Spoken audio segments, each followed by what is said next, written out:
What's up, YouTube? It's your girl Tink, and welcome to As Life Happens.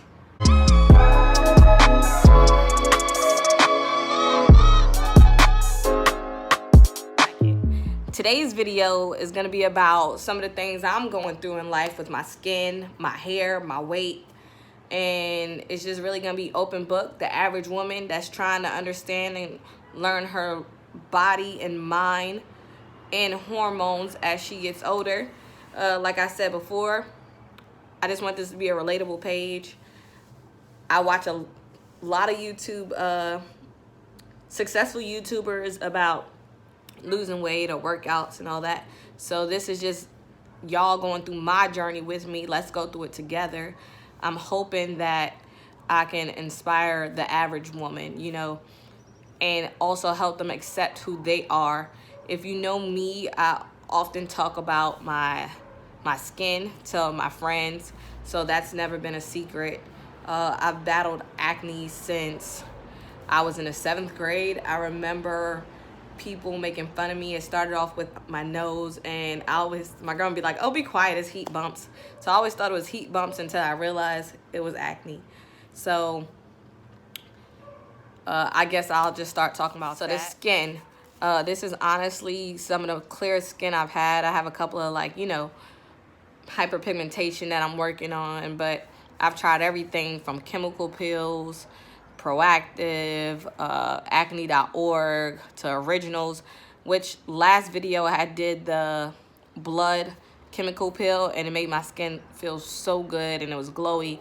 But now I have skin peeling and I have dry spots here. This patch has been peeling really bad. It could be due to the chemical peel. It could be due to sometimes I go through dry patches because I have eczema.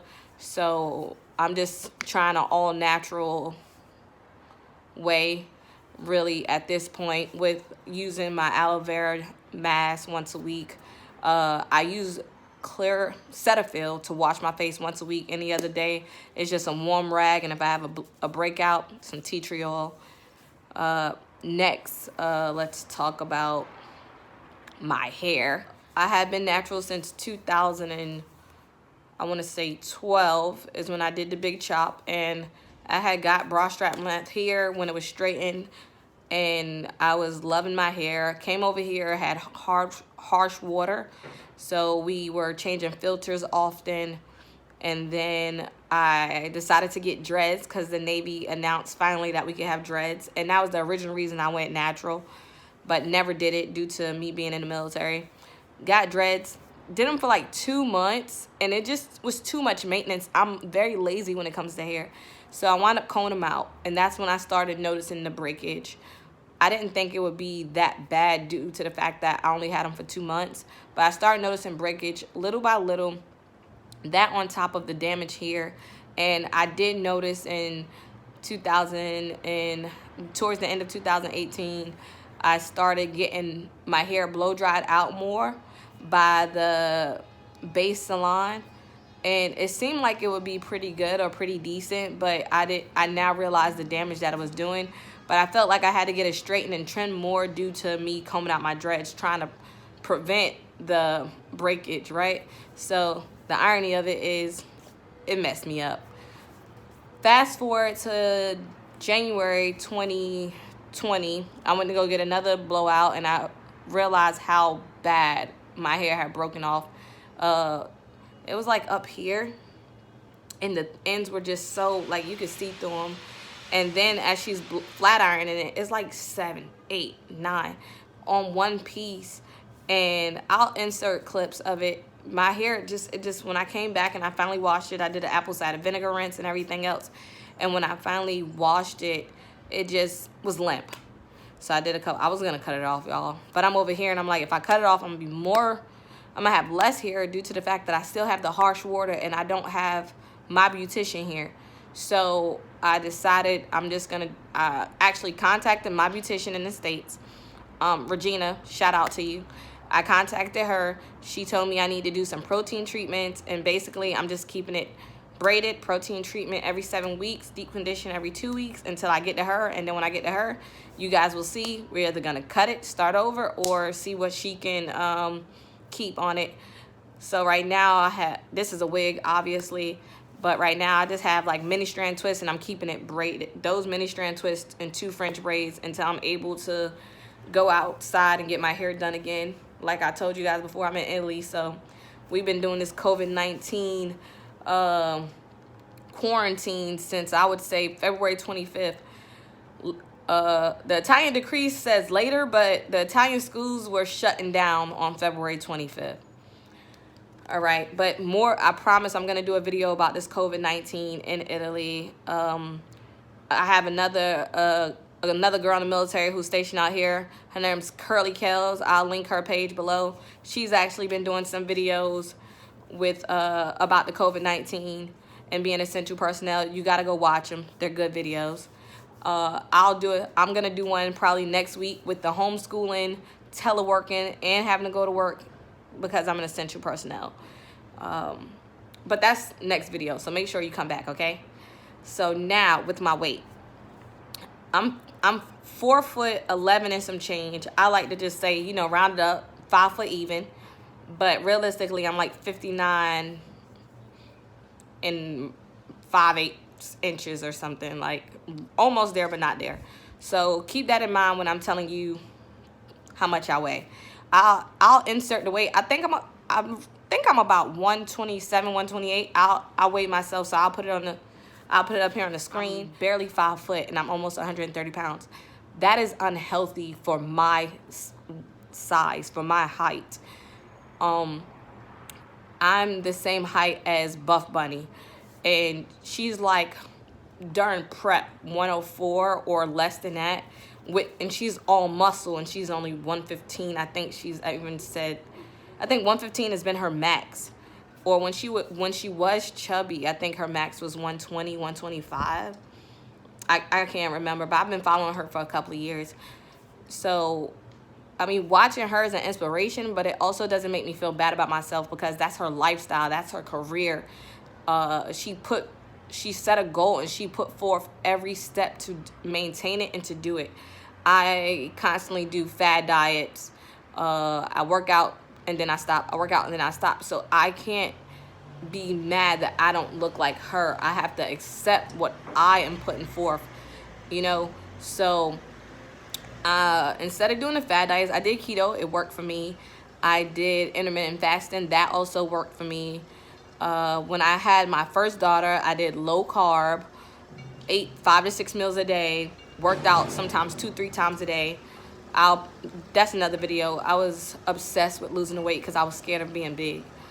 And that also worked for me. But the weight always came back because I always fell back off and I wasn't consistent. And when I fall off, I fall off. It's not like a day or two and then I get back to it. No, if I'm going to have a burger on Friday, I'm like, let's go get Philly cheesesteaks on Saturdays, hibachi on Sunday. Let's do a crab boil on Monday. Like, what's the point of going back? I'll just start over next month. So doing that a couple of times, your weight starts to build up, your metabolism goes lower, and it just gets harder. And I want to fix that about myself. So if you're into taking a journey with me, I would love for us to share stories and encourage each other. My goal is to be to 120 by the end of the year. And I say that, I know like that's only like maybe, let's round up, that's like 10 pounds in a couple of months and 8 months, which shouldn't be bad, but the smaller you are, the harder it is to lose weight. Also, I have to take into consideration and be realistic and set realistic goals with myself. Like I said, I get on the bandwagon, I jump off. I get on the bandwagon, I jump off. I don't know how many times I'm going to do that, but I tell you right now, my goal is to not do it as much or to not do it at all. So I'm setting the goal to be 120 by January. And if it's more than that, I'll be ecstatic. But if I meet it, I'll be also like very proud of myself. And I don't want to set an unrealistic goal where I'm adding more stress to myself and that causes me to eat or to give up. You know, a lot of fitness gurus always say set realistic goals because then you unmotivate yourself when you are not able to reach them. And that's true, and I've learned that with myself.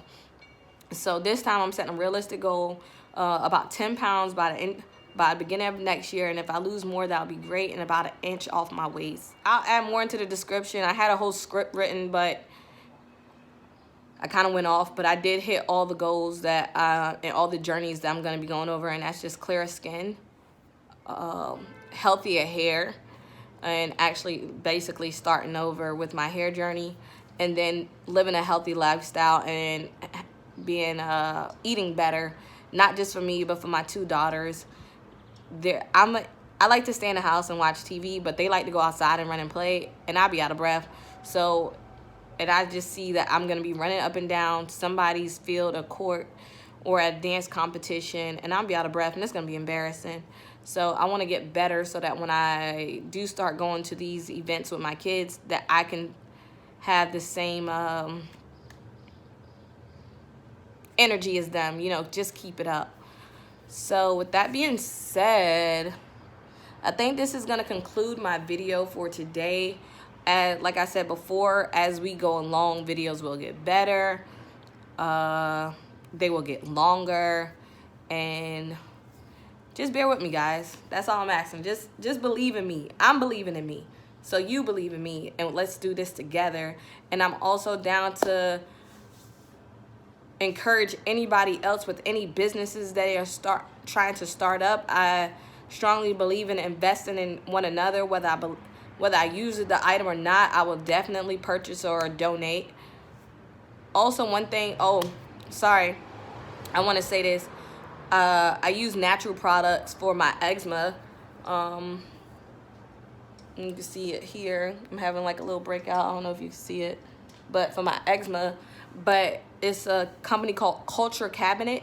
I've been using their Miracle Solve, and it's amazing. I just actually ordered some of her face toning oil as well. And her name's Alina. She's a dope person. If you've ever met her in life, like, just her energy, her aura is overall great. And she's an inspiration to so many people, even me, from a distance. You know, I met her over here in Italy. You know, I think that's a video. I'm going to talk about people that actually motivated me to believe in myself and not be scared. But besides that, make sure you come back to the next video. This your girl Tink. See you later.